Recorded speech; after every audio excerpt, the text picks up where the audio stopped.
Bom dia! Então vamos começar aqui o nosso curso de Yoga. Eu vou começar então pela definição de Yoga. Yoga então é uma palavra derivada do sânscrito, que é uma língua morta. Que significa uma língua morta? Uma língua morta é uma língua em que as pessoas não são mais criadas com ela. Não existem escolas que deem aula só em sânscrito, né? Deu para entender mais ou menos. Depois isso não é o foco da nossa aula, né? Mas enfim, sânscrito existia então essa língua, né? Há muitos anos atrás, lá na época do Krishna e tal. Bom, então essa palavra yoga deriva então de uma palavra do sânscrito que é yug, Y-U-J.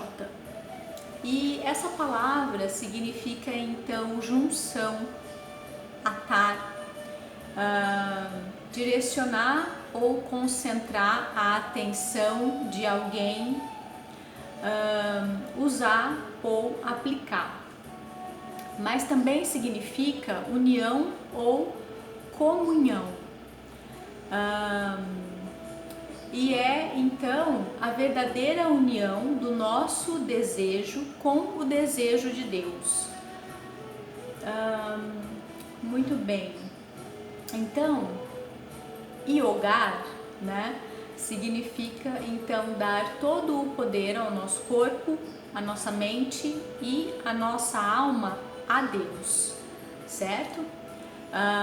Isso também significa disciplinar o intelecto, a mente, as emoções, os desejos. Isso também significa equilibrar a nossa mente, a nossa alma. E esse equilíbrio da alma, então, vai capacitar as pessoas para olhar para a vida com todos os seus aspectos, deixa eu ver aqui a palavra, uniformemente, tá? Então a gente vai dar a mesma importância para tudo que acontece então na nossa vida, certo? Então a gente vai dar importância à nossa alma, à nossa mente, ao nosso intelecto, ao nosso corpo, às nossas emoções, certo? Muito bem. E aí então, como é que a gente consegue toda essa união, né? Então isso tá nesse documento que eu passei para vocês aí, que são os 8 membros da yoga, né? Então, nestes 8 membros da yoga, a gente chega então à perfeição espiritual.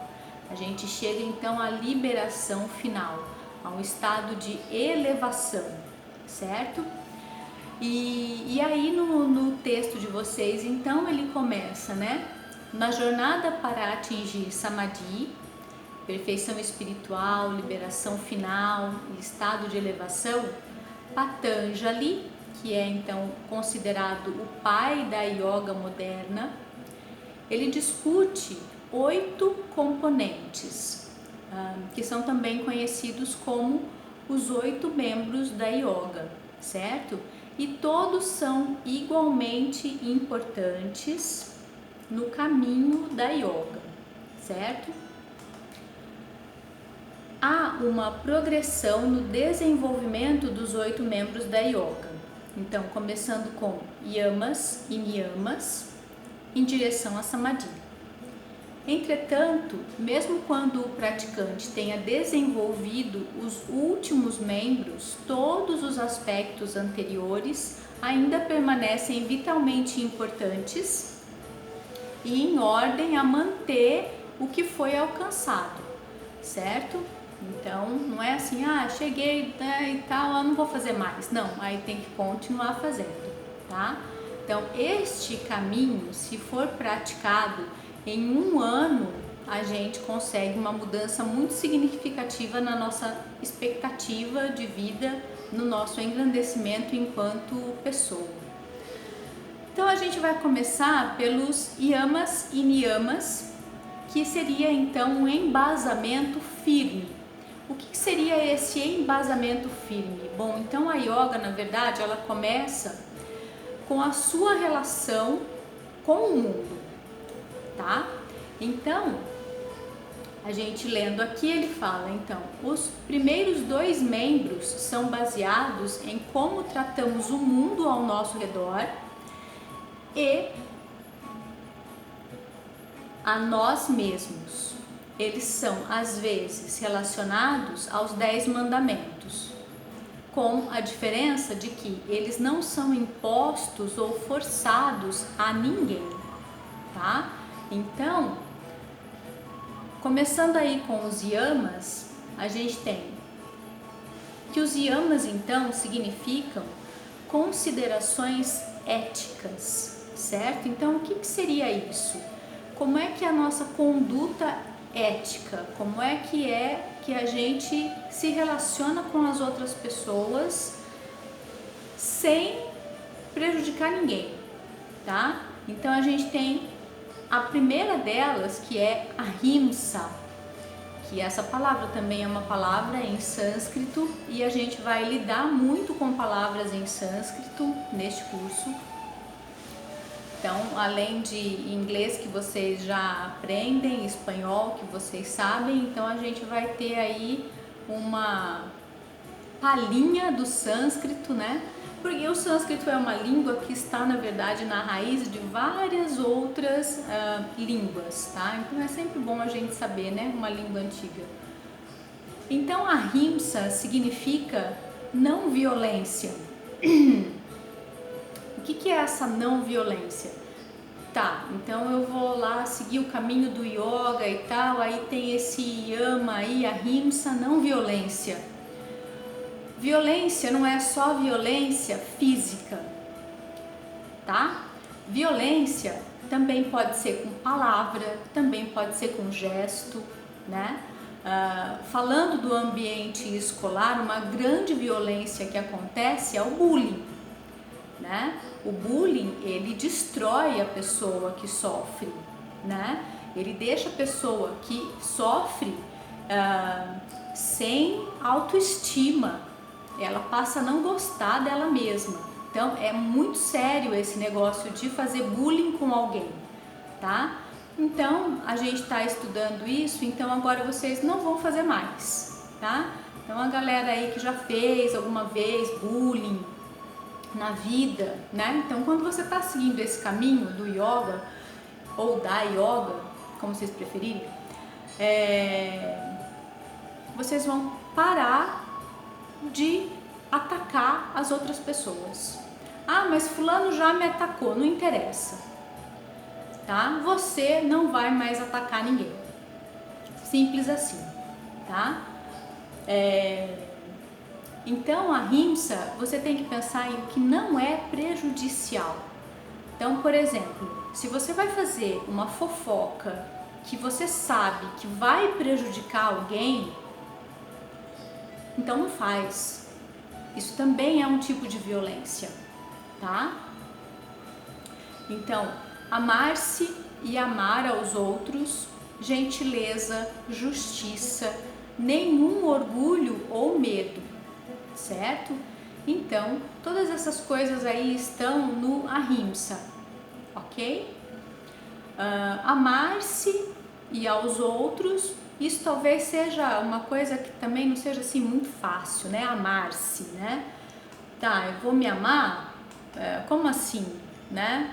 Mas como que será que funciona esse negócio, né? Depois vocês vão escrever pra mim como é que é esse negócio aí de se amar, certo? Quero ver como é que vocês estão neste amar-se. Vocês são gentis com as outras pessoas? Ou vocês vivem no WhatsApp falando mal dos outros, né? Alguém pede para vocês fazerem alguma coisa, vocês não fazem, né? Como que é a gentileza de vocês? Como que funciona? Como tem funcionado a gentileza de vocês? Justiça. Vocês são justos com as outras pessoas? antes de vocês apontarem o dedo para alguém, vocês estão sendo justos com essa pessoa, né? Se ela fez alguma coisa que você achou que não foi muito legal, né? Vamos pensar hoje em dia nas redes sociais, né? Então a pessoa vai lá, posta uma foto e tal, aí você vai lá e detona, né? Às vezes a pessoa coloca uma foto que ela tá sofrendo e tal, e aí você vai lá e detona. Isso é justo, né? A gente tá falando dessa justiça, certo? É justo o que você faz com a outra pessoa? Você já se colocou no lugar dela para ver se o que você faria na situação em que ela está? Na posição em que ela está? Tá? Nenhum orgulho, né? Então, o que é o orgulho? É quando a gente quer que as outras pessoas nos elogiem sempre, né? Então a gente não abaixa a cabeça, a gente não tem humildade, tá? E o medo, eu acho que não precisa falar, né? Ué, mas aqui o medo em não violência tem alguma coisa que deixa a gente com bastante medo, é quando a gente é agredido, né? Então, se às vezes a gente tá aqui de boa, né, tô indo pra minha escola, na minha aula e tal, aí passa alguém e tá com uma pedra. No outro dia que você for pra escola, você vai continuar, daí você vai ficar olhando pra todo lugar, ué, mas né, vai saber se alguém de novo passa aqui e me manda uma pedrada, certo? Ou é você que tá dando essa pedrada e provocando medo nas outras pessoas? Então vamos refletir sobre isso daí, tá? Depois a gente tem Satya, que é a veracidade, então dizer sempre a verdade e fazer sempre coisas verdadeiras, certo? Então você não tá afim de estudar online, beleza, então a gente vai ter que arrumar uma outra forma aí de você fazer isso, porque hoje em dia, o que a gente tem é isso, a gente só tem como estudar online, pelo menos até o final do ano, né? Mas seja verdadeiro, né? Não gosto de fazer atividade online, né? Procura um amigo que sabe fazer, que tem mais afinidade, né? Mas a verdade também é que você tem que fazer essas atividades, né? Você está matriculado na escola, você tem que arrumar um jeito de gostar disso. Então a não falsidade, né? Então não é para você ser falso com as outras pessoas. Se você não gosta de alguém, você não precisa ficar dando sorrisos para ela.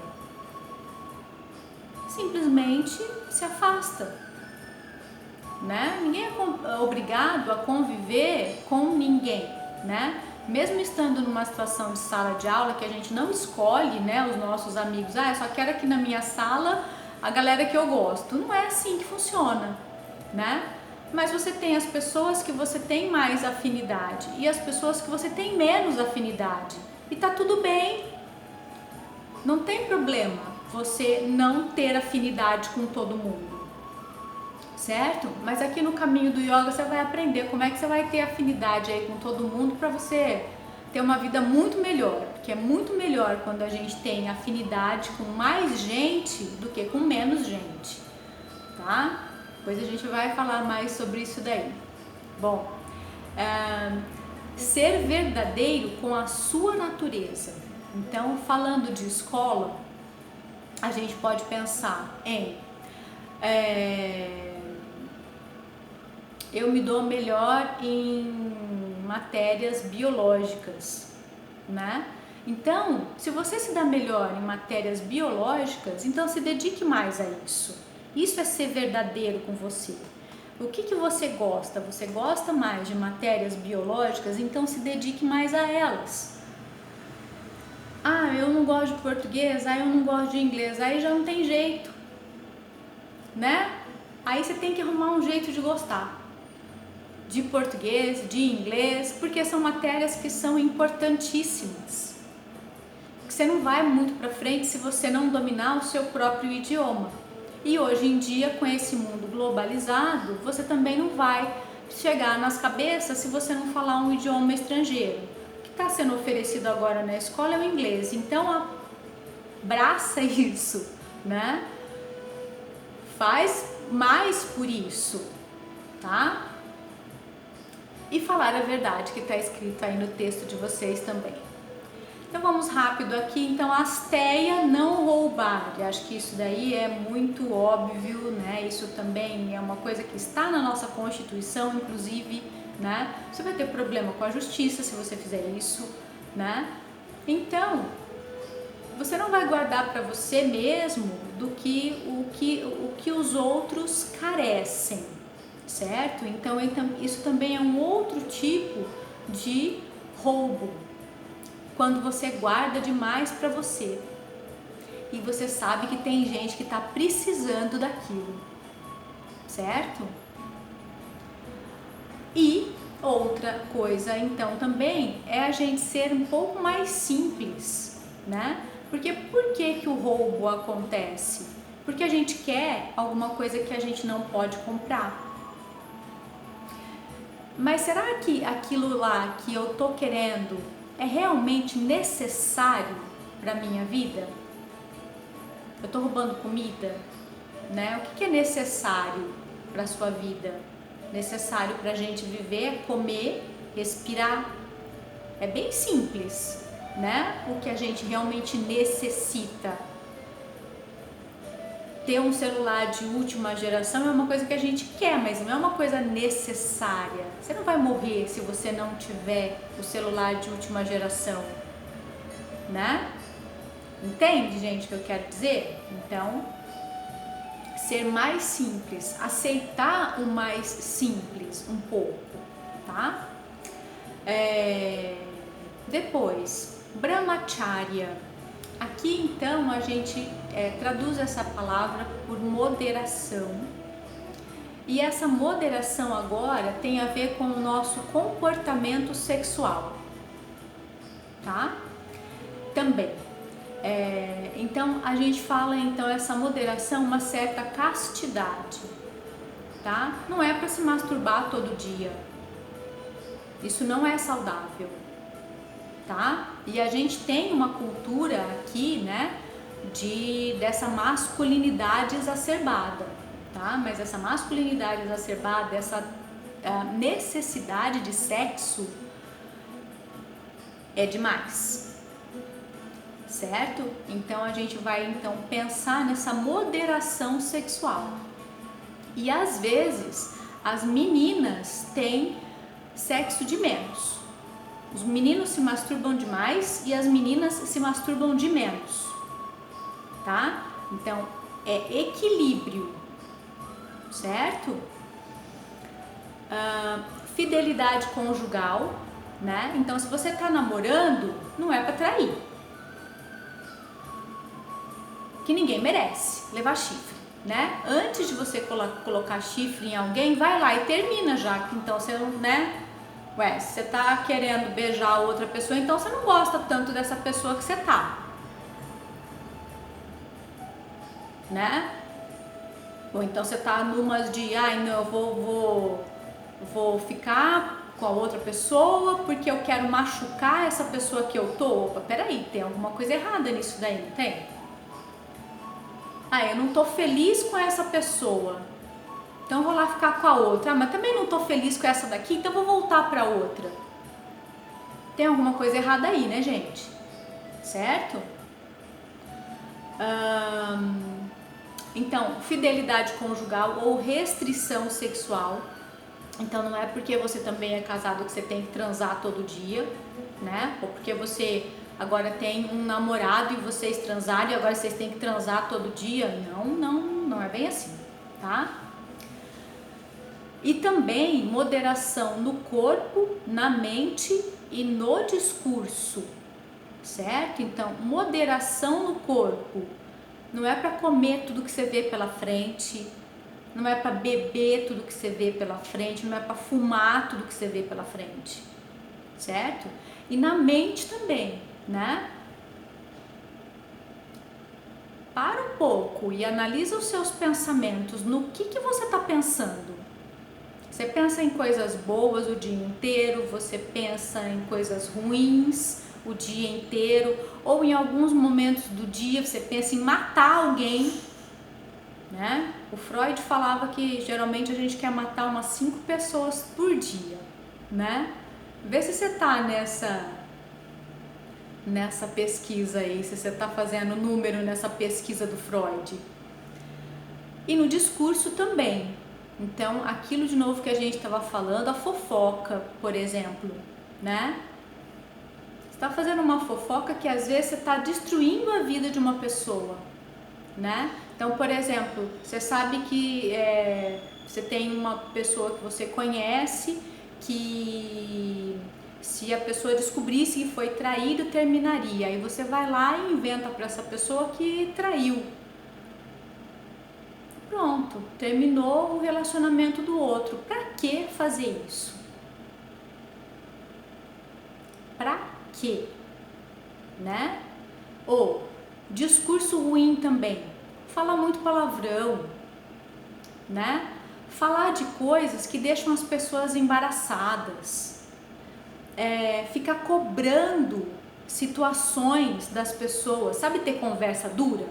Você pega uma namorada assim bem ciumenta, né, que fica toda hora na cabeça do namorado, por que você fez isso, por que você fez aquilo, por que você é um imprestável, por que você é um inútil, opa, não, né, não é por aí, certo? Então, para terminar aqui os yamas, a gente tem o aparigraha, que é a não possessividade, não acumulação. Então a gente precisa ter o que a gente necessita e não acumular. É feio acumular. A gente vai falar sobre isso com mais detalhes, né? Porque isso tem muito a ver com o que vocês colocaram nas árvores dos sonhos de vocês, tá? Aí lá, ó, ter tudo o que você precisa, certo? E não sentir nenhuma perda. Então, o foco aqui, gente, é no que a gente tem, é agradecer o que a gente tem e não ficar pensando no que a gente não tem, certo? Ah, o meu pai tem um Fusca, mas eu odeio o Fusca do meu pai, eu queria que ele tivesse uma caminhonete. Tá errado, isso tá errado. Certo? E você cobra o seu pai para ele ter uma caminhonete. Ué, mas você não sabe quanto é que custa uma caminhonete? Certo? A caminhonete é necessária para quê? Ok? Não avareza, né? Então você às vezes tem alguma coisa muito sobrando na sua casa, mas você guarda aquilo, né? Roupa, por exemplo, né? Tem um monte de roupa que você nem usa, mas você não se desfaz. Você tem um monte de roupa que tá furada, manchada, mas você não se desfaz dessas roupas, né? Você fica guardando essas roupas. Isso é avareza, tá?